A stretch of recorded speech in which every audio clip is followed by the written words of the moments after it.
Abra sua Bíblia, 2 Reis, capítulo 5.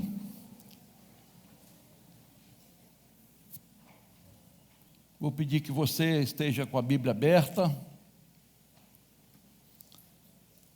Esquece o celular, a não ser que esteja acessado no texto bíblico. Não saia do texto, né? Amém, queridos? Não senti muita firmeza nos adolescentes, não, hein?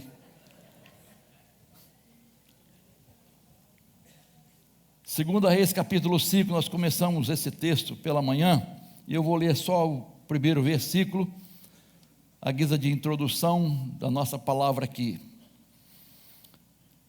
2 Reis, capítulo 5. Naamã, comandante do exército do rei da Síria, era grande homem diante do seu senhor e de muito conceito, porque por meio dele o Senhor tinha dado a vitória à Síria. Ele era herói de guerra, porém sofria de lepra. Nós começamos falando de manhã sobre a didática de um milagre. E tiramos 3 lições aqui desse texto. A primeira lição que aprendemos aqui com a palavra de Deus é que muito sem Deus é nada. E pouco, também olhando lá no telão, meu irmão, né? Pouco com Deus é.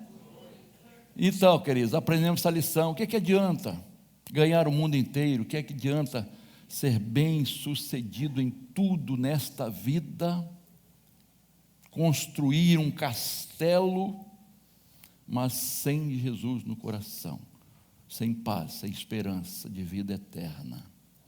Que bom que cada um esteja crescendo, não é?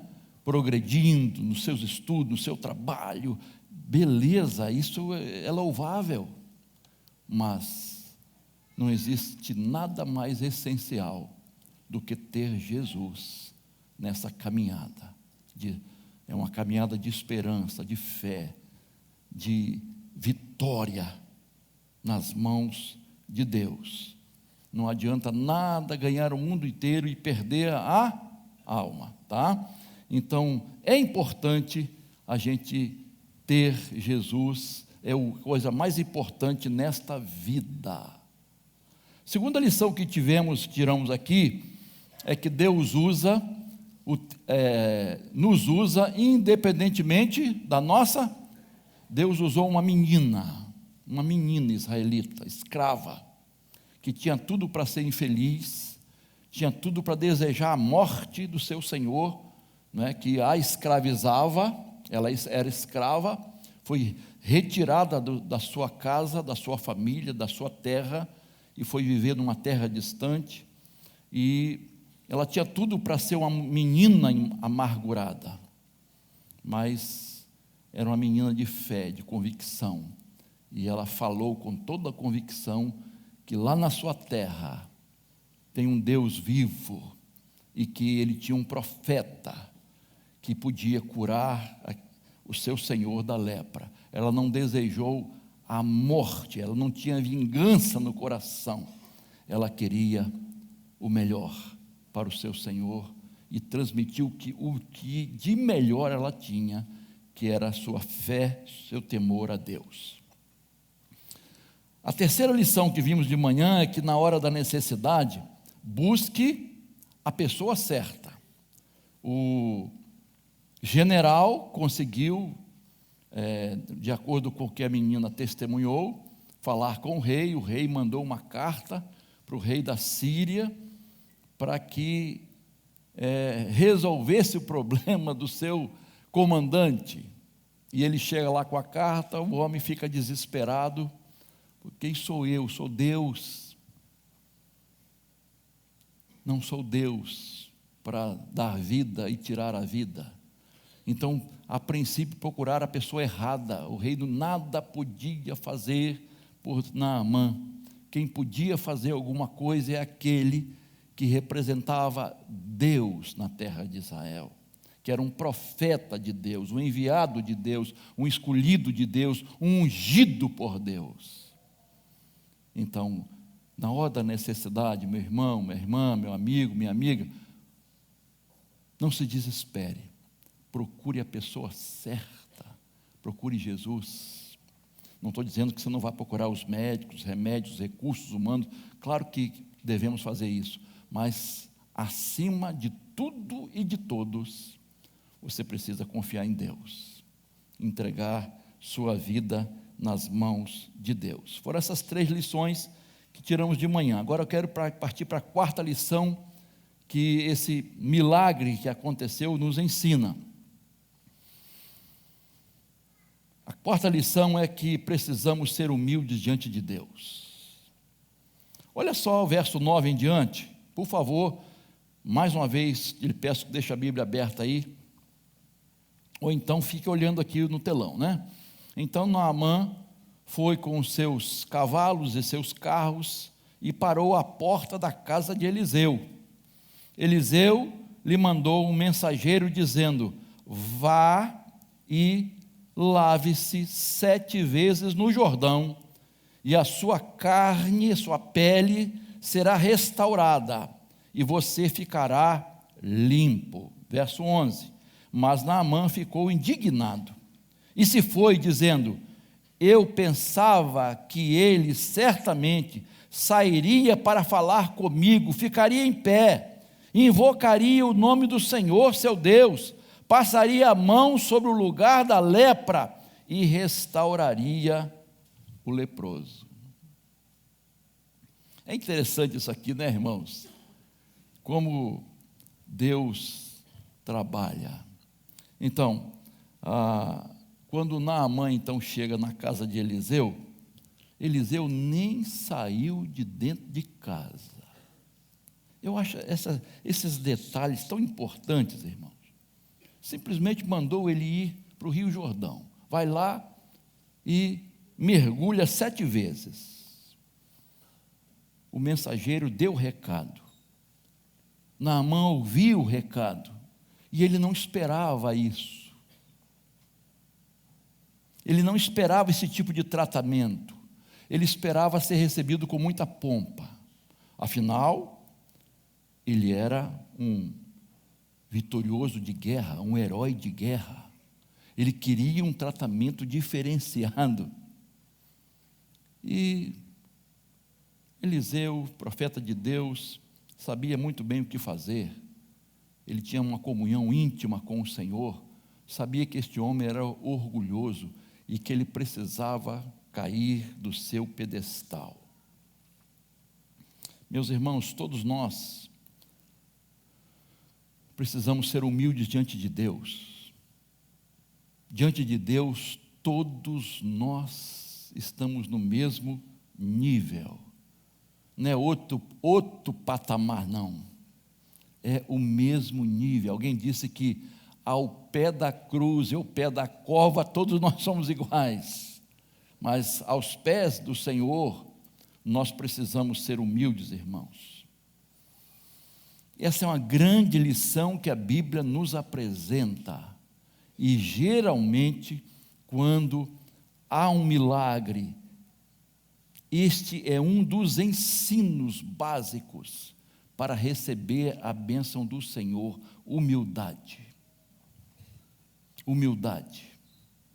Diante do nosso Deus, nós precisamos ser humildes.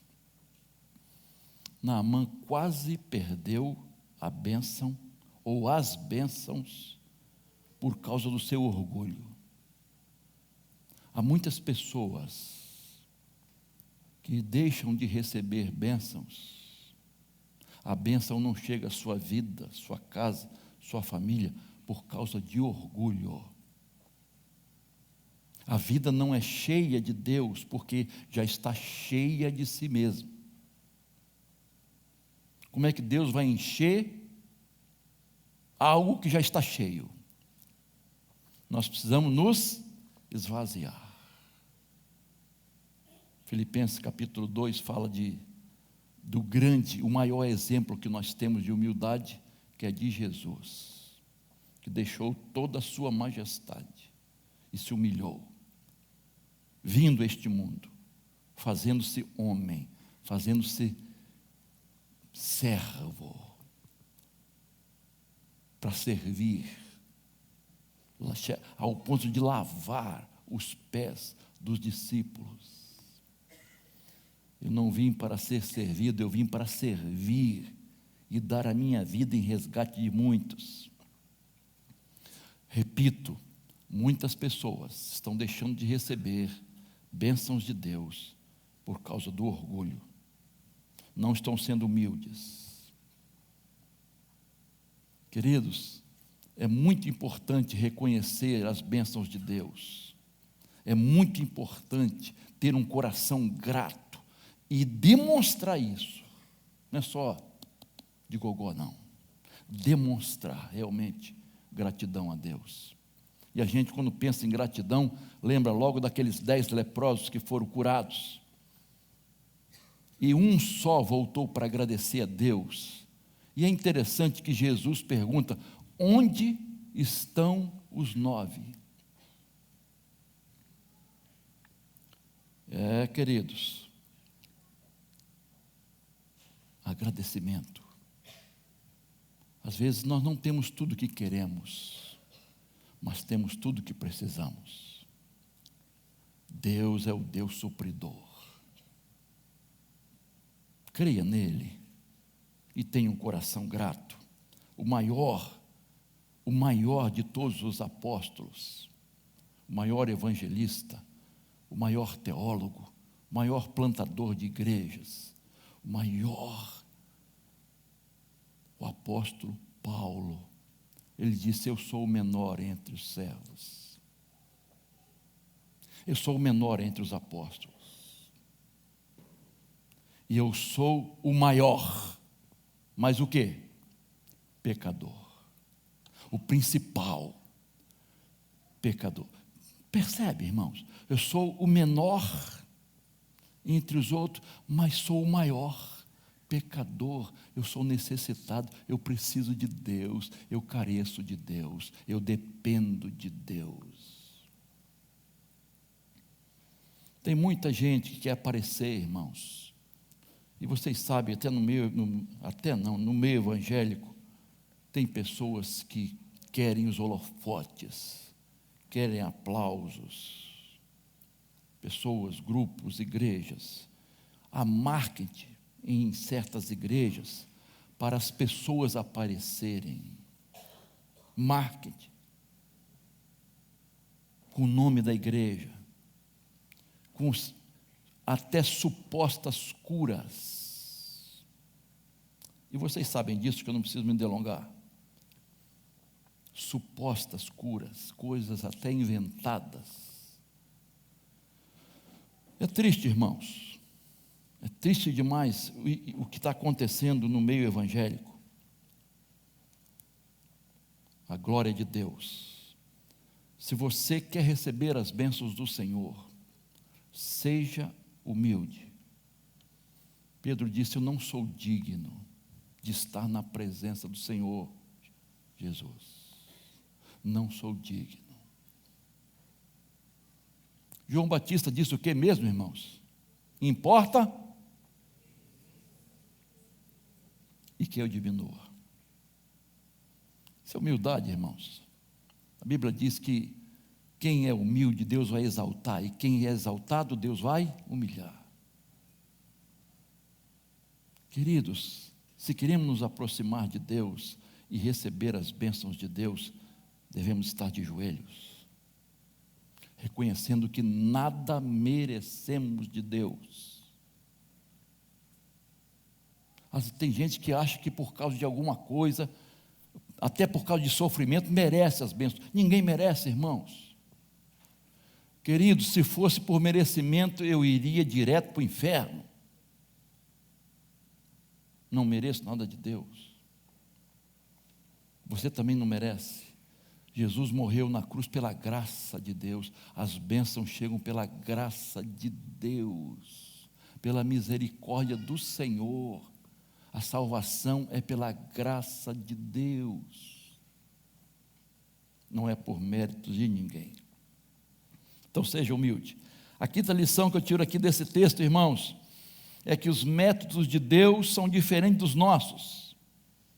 Olha só, por acaso, verso 12, por acaso não são Abana e Farfar, rios de Damasco, melhores do que todas as águas de Israel?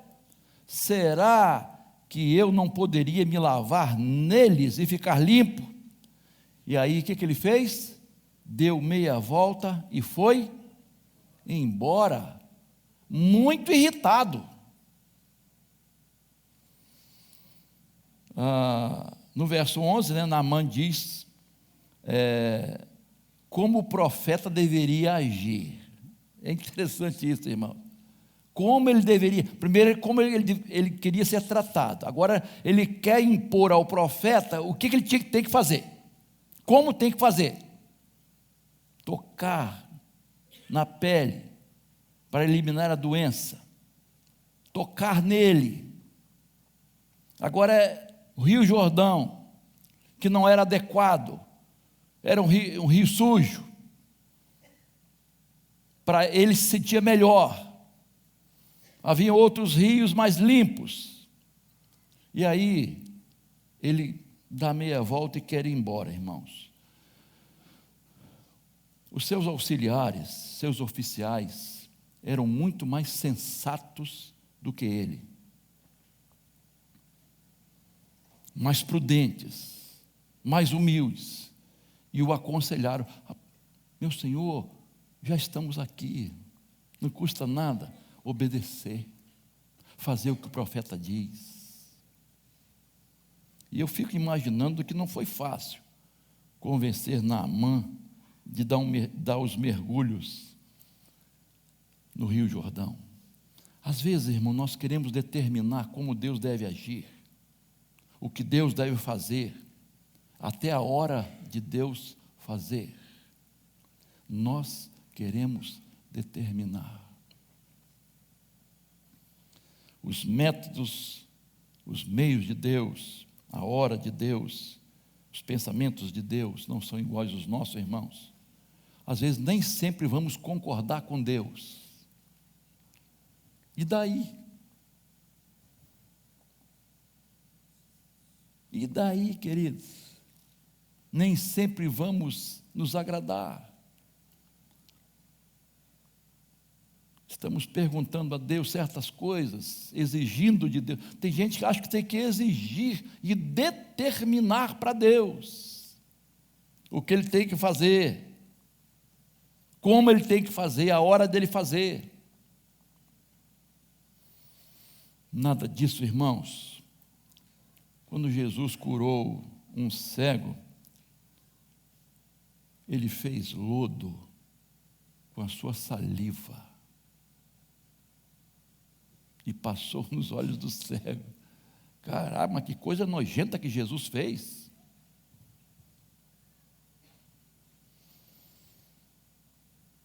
Mas foi o processo de cura. Jesus conhece os corações. Jesus sabe como lidar com cada pessoa. Observa que ele praticamente não repetiu o método com ninguém. Cada um ele tratou de um jeito, porque ele conhece nosso coração, irmãos. Não adianta você querer ser tratado como o outro. Por que o outro recebeu e eu não recebo? Por que está acontecendo? E Deus trata de você, meu irmão. Deus trata de você. Ele sabe o que você precisa. Ele sabe como cuidar de você. E Deus sempre faz o melhor. Deus sempre faz o melhor. Porque Ele está vendo lá na frente, irmãos. Ele está vendo o amanhã. Ele está vendo daqui a 10 anos. Daqui a 100 anos. Ele está vendo a eternidade. O dia da volta de Jesus. Então Ele sabe como tratar de você. O que você precisa. Tiago usa uma expressão, quando fala de língua, de domar o cavalo, o animal, colocando um freio. Ele está falando de língua, né? Deus sabe como domar nossa vida. E Deus é tão amoroso, misericordioso, que Ele não vai abrir mão de você. Ele vai fazer o que preciso for para ter você, para abençoar você, para te preparar, para salvar a sua vida, para salvar quem está perto de você, talvez alguém da sua família. Queridos, é muito importante nós entendermos que Deus tem seus métodos diferentes, Ele pensa diferentes, e os caminhos dEle, os pensamentos de Deus, como diz Isaías, são muito mais altos do que os nossos. Mas por que, pastor, que eu passo por essa provação, por essa dor, por esse problema, por essa enfermidade? Por que minha família? Por que meu casamento? Por que os meus filhos? Por que eu tenho que passar por luto? Você sabe que Jó fez dezenas de perguntas para Deus, mas Deus não respondeu nenhuma.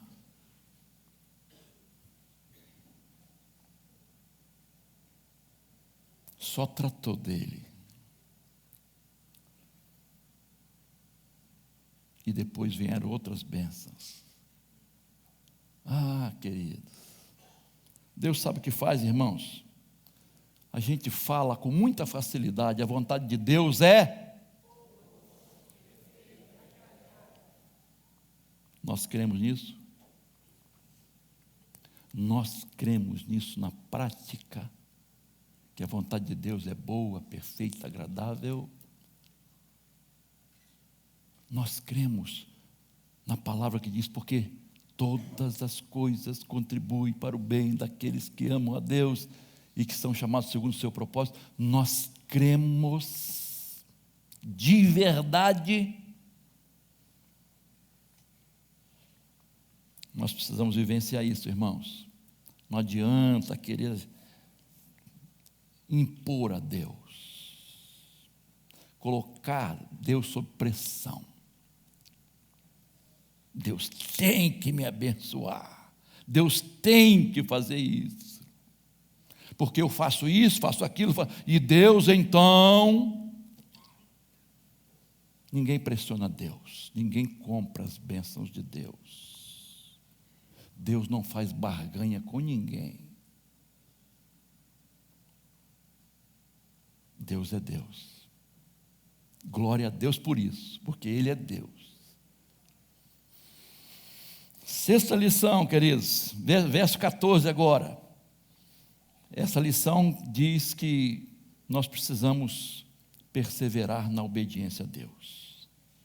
Então Naamã, ajudado e convencido pelos seus oficiais, desceu, e precisava descer mesmo, né? Não só as águas, ele precisava descer do seu orgulho, né? Do seu pedestal. Mergulhou no Jordão 7 vezes, conforme a palavra do homem de Deus. Olha a ênfase, conforme a palavra do homem de Deus.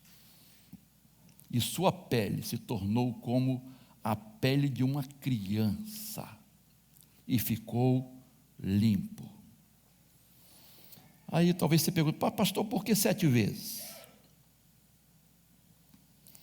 Para os hebreus, 7 era como que perfeição, um número que simbolizava a perfeição, algo pleno, completo. Mas cuidado com a numerologia, nem sempre número quer dizer alguma coisa, tá? Surgiu uma heresia chamada Cabala, nos primeiros séculos, e a heresia dizia assim, tem sempre algo escondido naquilo que Deus faz, na palavra, tem um mistério, tem algo escondido ali que você tem que descobrir. O mistério já foi revelado, que é Jesus. Quando a Bíblia fala de mistério, irmãos, é Jesus que veio para salvar judeus e gentios.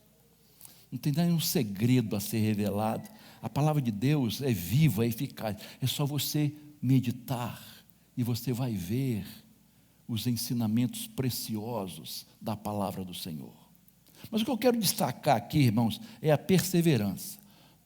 Eu creio que está aqui implícito para que Naamã fosse perseverante. Você vai mergulhar, você não quer mergulhar nem uma vez, você vai mergulhar agora 7. Você vai mergulhar 7 vezes. E aí, quando ele mergulhou 7 vezes, o milagre veio. Se ele tivesse mergulhado 6 vezes, nada teria acontecido. Porque o poder não estava na água, irmãos. O poder estava no Senhor, na obediência àquilo que Deus estava falando através do seu profeta. Então, eu entendo, queridos, que o ensinamento aqui que Deus está trazendo para nós é perseverança na obediência à palavra de Deus. Perseverança na obediência à palavra de Deus. E quando a gente fala de perseverança, irmão, é algo continuado. Não é fazer por um período, por um tempo, não é fazer em algumas coisas, é perseverar, é continuar obedecendo. Ah, mas eu obedeci uma vez, eu dei um mergulho, eu dei 2, você tem que dar 7, você tem que perseverar em mergulhar no rio do Senhor, nas águas purificadoras que vêm do trono de Deus. E aí você vai ver o resultado. Não desista de seguir a Cristo. Não abandone Jesus. Não abandone a igreja. Não deixe o pecado te dominar. Não deixe o mundo te iludir. Não deixe os seus amigos te desviarem. Não deixe os problemas, dificuldades e lutas enfraquecerem a sua fé.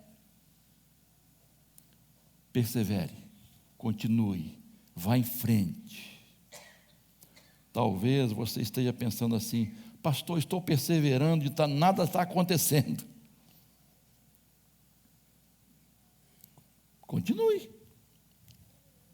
Continue. Se nada está acontecendo ainda, é para continuar. Deus sabe a hora de agir, e Ele só age na hora certa e da forma certa. Então é para você continuar perseverando e não desistir, não abandonar jamais. Tem um hino que diz que quando Deus está em silêncio, Ele está trabalhando. Deus está trabalhando, irmãos. Confia no Senhor. Se existe uma palavra de destaque em toda a Bíblia, é essa palavrinha menor de 2 letras. 2 letras. Que se chama fé. Ah, irmãos. Se queremos nos aproximar de Deus e receber bênçãos de Deus, somente pela fé.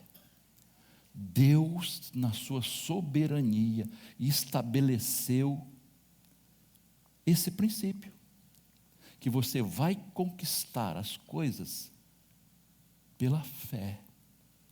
Deus olha a sua fé, aquilo que está no seu coração. Então, se aproxime de Deus pela fé.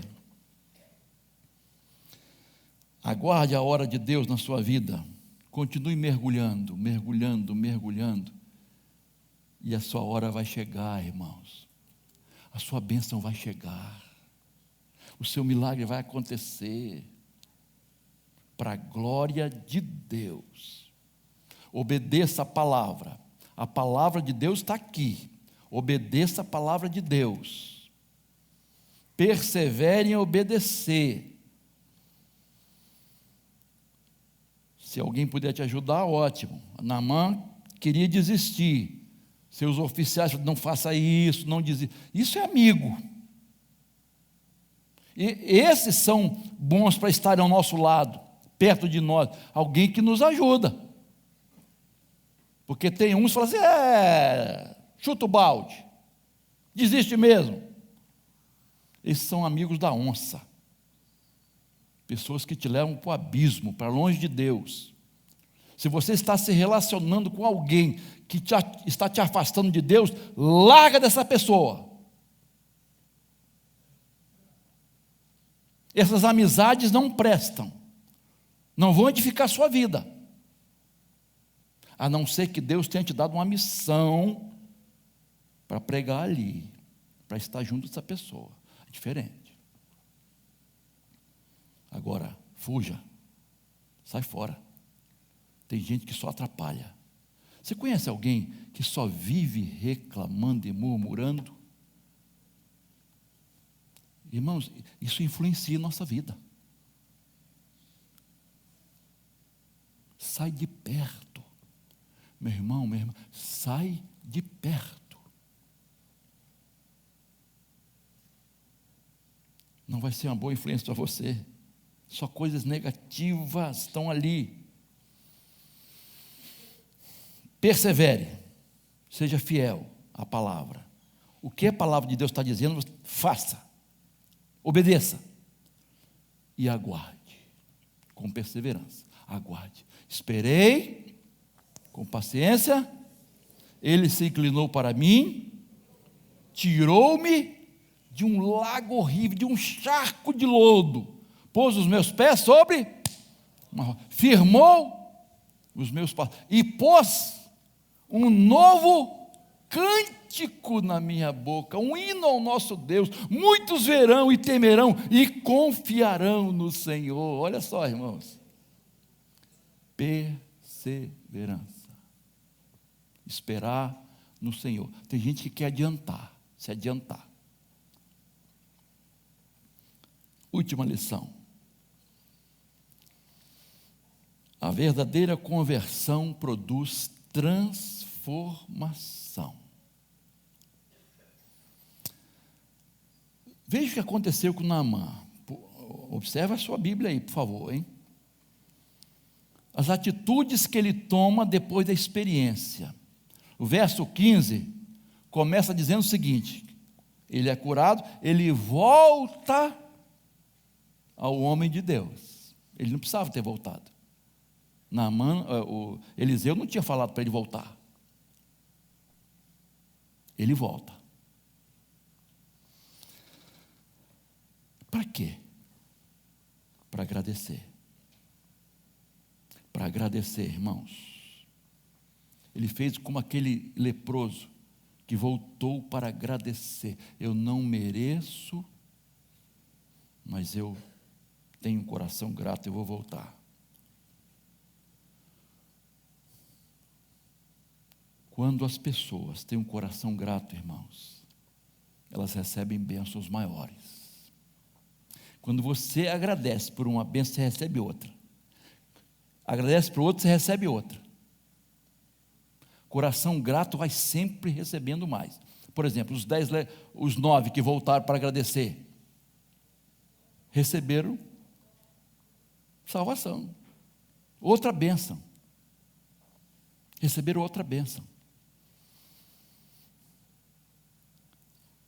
Coração grato é abençoado por Deus, porque Deus espera que sejamos gratos. Agora, verso 15 ainda. Olha só. Naamã adora a Deus como único Deus. Verso 15 continua: eis que agora reconheço que em toda a terra, olha só, irmãos, não há Deus senão Israel. Para aí. Olha só a importância quando a pessoa reconhece que Deus, o Senhor, é o único Deus, Criador, sustentador, autor da nossa salvação. Ele reconhece. Em toda a terra só há um Deus. Outra coisa, irmãos, verso 15 ainda.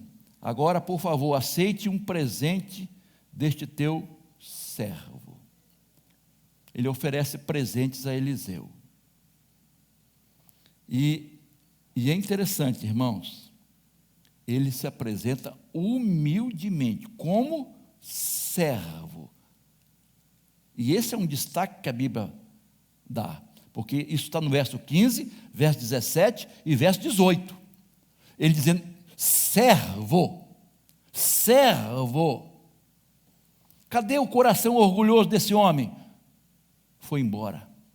Agora ele se diz servo do profeta de Deus. Eliseu não aceita os presentes, não porque não podia aceitar, mas Eliseu queria mostrar que as riquezas deste mundo não têm valor.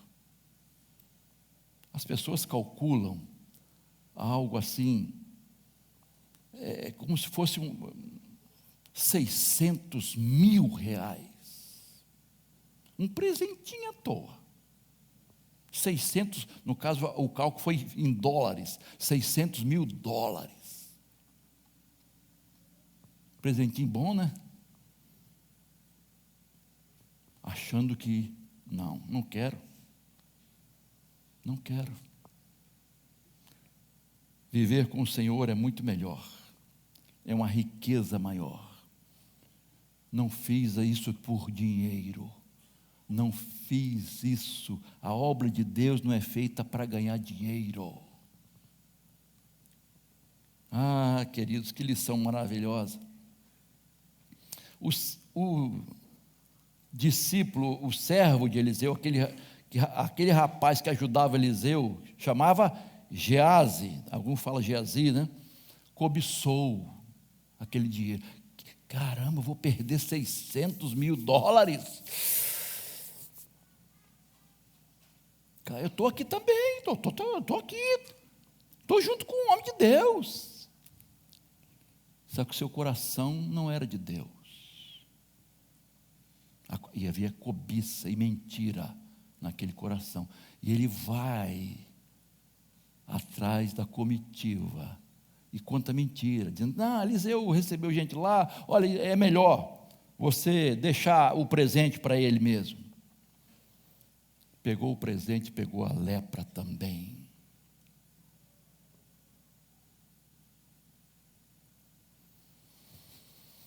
Que tristeza, irmãos. Verso 17. Naamã pediu para levar terra suficiente para construir um altar ao Deus Todo-Poderoso na sua terra, na Síria, para adorar ao Senhor. Eu vou levar terra daqui para construir um altar para adorar esse Deus maravilhoso. Não precisava fazer isso, irmãos. Mas ele queria estar sempre lembrando da sua experiência com Deus. Sempre estar adorando a esse Deus. E o verso 18, veja só. Naamã pede perdão a Deus antecipadamente por estar lá numa terra idólatra e por ter que acompanhar o seu rei num templo pagão. Na minha função eu preciso fazer isso junto com o rei, ele se apoia no meu braço, mas meu coração não está ali, eu estou trabalhando ali, mas não estou servindo aquele Deus não, eu adoro ao Deus verdadeiro.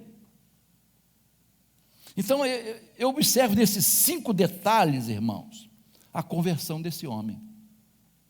A mudança de vida. Deus mudou seu coração, seu comportamento, seu interior. Queridos irmãos, amigos, a verdadeira conversão traz mudança. radicais lá dentro e que se mostra no exterior. A verdadeira conversão. Jesus transforma a nossa vida. Jesus muda os nossos hábitos. Jesus muda os nossos valores. O propósito da nossa vida. A razão da nossa vida. Jesus muda. E Paulo enfatiza muito a questão de morrer. Estou crucificado com Cristo. E a vida que agora vivo, não vivo na carne, vivo na fé do Filho de Deus, que me amou e se entregou a si mesmo por mim. Eu morri para o mundo e ressurgi para a nova vida, símbolo do batismo. Queridos, é preciso abandonar o pecado, a idolatria, seguir a Jesus, servir a Jesus. Minha vida é para adorar e servir a Jesus. Eu fui resgatado das trevas e transportado para o reino da luz. Eu vivo agora no reino da luz. Eu não quero voltar atrás.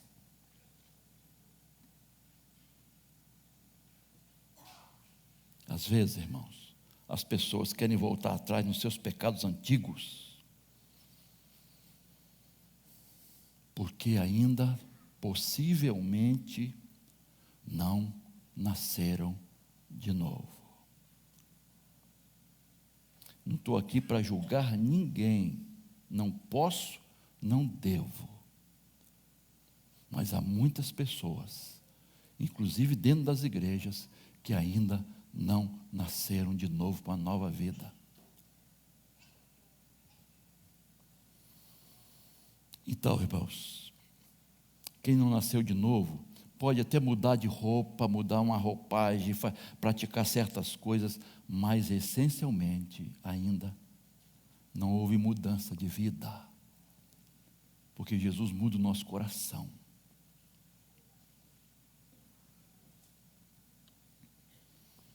E isso só acontece pelo poder de Deus. Não estou dizendo que você não possa cair, na nossa caminhada, a gente pode tropeçar e cair. Mas, queridos, não vamos permanecer no pecado. Mas Davi caiu, o homem segundo o coração de Deus, mas ele não permaneceu no pecado, irmãos. Ele reconheceu, confessou e abandonou. Quando nós nos arrependemos de verdade, a conversão produz isso. Nós reconhecemos, confessamos a Deus, recebemos o perdão e fazemos um propósito. Eu não quero viver mais nessa vida. Vai e não peques mais, mulher.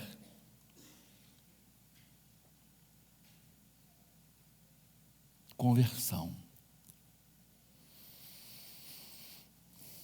Queridos, Naamã foi buscar um milagre. E ele saiu com 2. O segundo maior do que o primeiro. Maior do que a cura da sua lepra. Aliás, há uma mudança aqui só o fato dele abandonar o seu orgulho, a sua vaidade, sua prepotência, já foi um milagre, irmãos. Quando o seu orgulho cai por terra, queridos, há um milagre. Então esse homem foi buscar um milagre, saiu com pelo menos 2. Porque o maior milagre Deus já fez. Amém, queridos. A gente canta isso. O maior milagre Deus já fez. Será que fez? Não, repito, não estou aqui para te julgar. Mas você tem que avaliar. Esse milagre aconteceu? Porque às vezes a gente quer a cura de alguma coisa, alguma doença, alguma enfermidade, mas esquece de um maior milagre de Deus. O maior milagre que Deus opera é a transformação.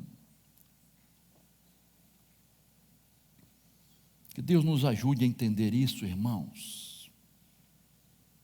que essa palavra do Senhor penetre profundamente no seu coração e produza mudanças. Então vimos mais quatro lições aqui. Hoje, precisamos ser humildes diante de Deus. Nenhum coração orgulhoso receberá do Senhor bênção. O homem, o ser humano, o homem, a mulher, só é grande quando está aos pés do Senhor, de joelhos. Os métodos de Deus não são os nossos. Os caminhos de Deus não são os nossos, são diferentes dos nossos. Deus não obedece a ritual de ninguém.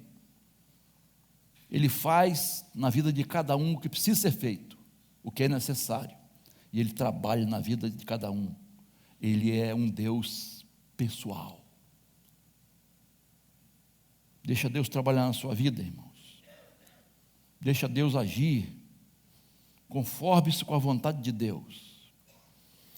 Terceira lição que vimos agora: é preciso perseverar na obediência a Deus.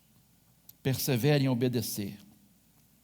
Se Deus disse 7, não é 1, nem 2, nem 6, é 7. Se Deus diz, não coma do fruto daquela árvore, é para não comer. Se Deus diz, não olhe para trás, é para não olhar para trás. Se Deus disse, bata na rocha, é para bater. Se Deus diz, fala a rocha, é para falar. Se Deus diz, vá a Nínive, não é para ir para Tarsis. Se Deus diz, seja fiel naquilo que pertence, é para ser fiel. Arrisca. Se Deus diz, fala a verdade, não é para mentir. Se Deus diz, não temas, não é para ficar com medo. Se Deus diz, crê somente. Tudo é possível ao que crê. Então, creia. E tenha uma experiência real com o Senhor, verdadeira conversão. Demonstre isso no dia a dia. Não é só na igreja. Demonstre isso nos seus relacionamentos, dentro de casa, nos seus negócios, naquilo que você fala, naquilo que você pensa, naquilo que você faz. Demonstre isso. Demonstre, prove isso cada dia. Eu não sei como é que está a sua vida. Eu creio que Deus tem algo para fazer, algo maravilhoso para fazer em você, com você, por você e através de você. E Deus quer trabalhar na sua vida. E Deus está trabalhando na sua vida. Eu creio nisso, irmão. E aquele que começou a boa obra vai terminar. Seja humilde para se submeter a Deus. Renda-se ao Senhor. Naamã foi buscar solução para o seu problema e recebeu outros milagres. Não só uma pele nova como de criança, mas um novo coração. Que coisa maravilhosa, irmão. Eu não sei qual a sua luta, qual a sua necessidade, qual a sua busca, qual a bênção que você precisa, qual o milagre que você precisa receber de Deus. Mas eu creio que essas lições se aplicam a cada um de nós hoje. E Deus quer agir de maneira poderosa na sua vida. Jesus é o mesmo de ontem, de hoje e eternamente. Ele continua fazendo milagres. Ele continua agindo. Mas você crê? Você crê de verdade?